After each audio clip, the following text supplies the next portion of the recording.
Okay, first of all, let's start with the shower head itself. Water's not coming out, or it's coming out too slow. Let's take the shower head off and see if there's any dirt or anything lodged in the shower head. Now, all shower heads are not made the same. This one, okay, I'm going to take it loose here. Pull this piece out. As we can see up in here, there doesn't seem to be anything here lodged. So let's look in the shower head itself. Now, this is a new shower head, so we shouldn't have any problems with this at all. Let me give you a closer look at the shower head so you can see if there's anything lodged in it.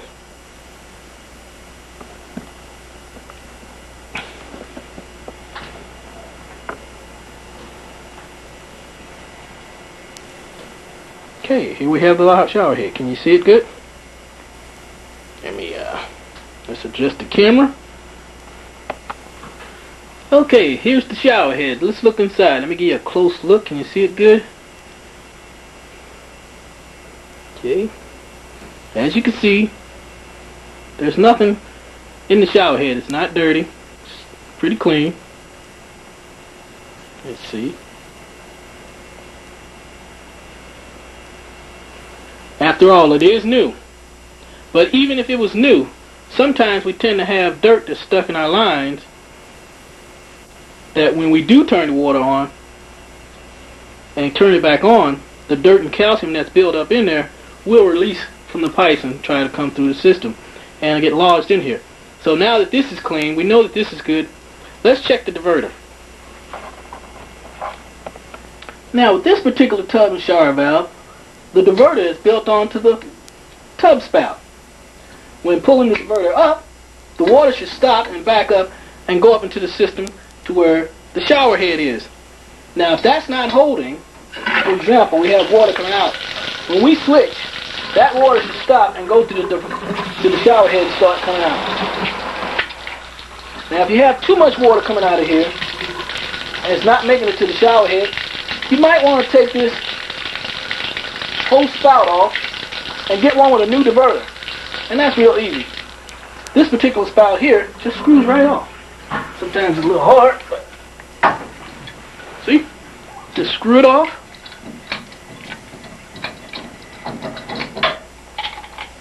Take it to the hardware store and get you another one just like it. So, see? Give you a better look where you can see what the inside of the shower diverter look like and how it works. Now, this is a better look at the spout with the shower diverter. You notice that when you pull up, let me show you the inside. When you pull it up, see a little gizmo in there that stops the water from coming out of that part, which allows it to back up and comes up into the shower. Okay? Now this is what you want to go get one of these if this goes bad. Get you a whole nother spout and screw right on. Now, be careful. Sometimes, if they've been on there quite a long time, this part here may be galvanized and rusted and it'll break right off. So you want to be careful. If you feel that it can't come off, you might want to call the plumber or someone that you feel that can pull it off without tearing it up, or if they do, they can fix it. Okay. Now let's say that you have a tub that's stopped up. Of course, this is when it's not stopped up. Let me show you the best way to unstop it. One of the best ways. Now, there are many good ways to unstop it. The best way is to call someone with a cable. But you may have something simple and it may be easy to unstop. So the first thing you want to do, okay, this one here is, like I said, all the wastes are not made the same. So what we're going to do is unscrew this plug, pull it up. Okay. We're going to get our plunger.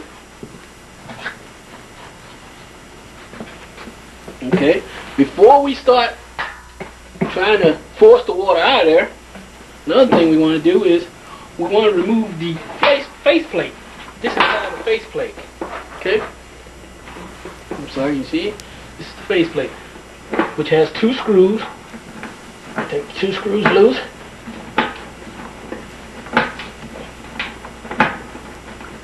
Okay.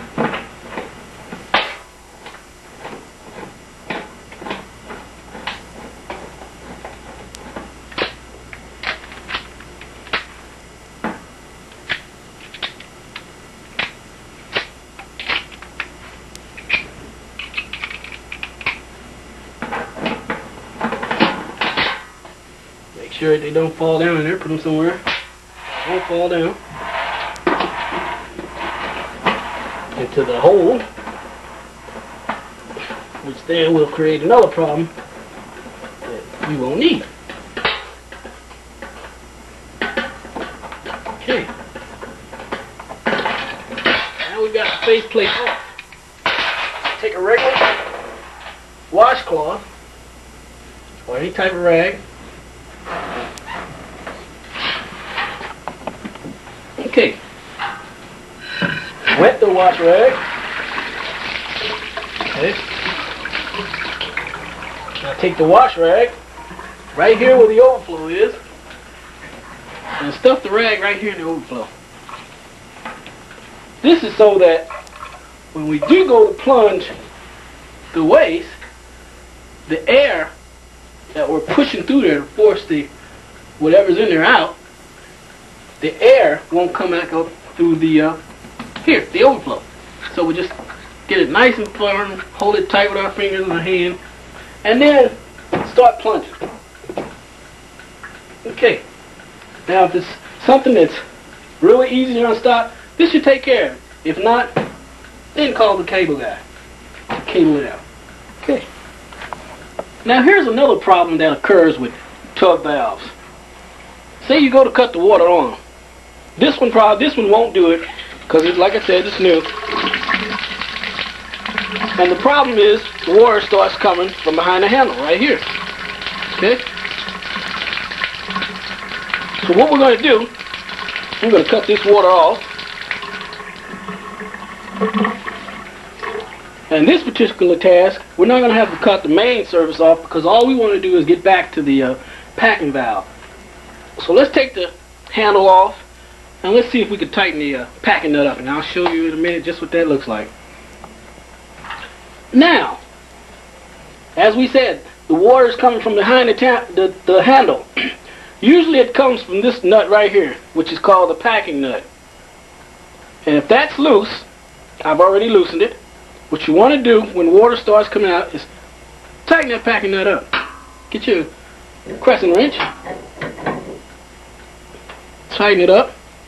Now if you get it too tight, the tighter this nut is, the harder it will be for you to turn your handle on your tub valve. So you probably don't want it too tight, just tight enough so that it'll stop the drip from coming behind your handle.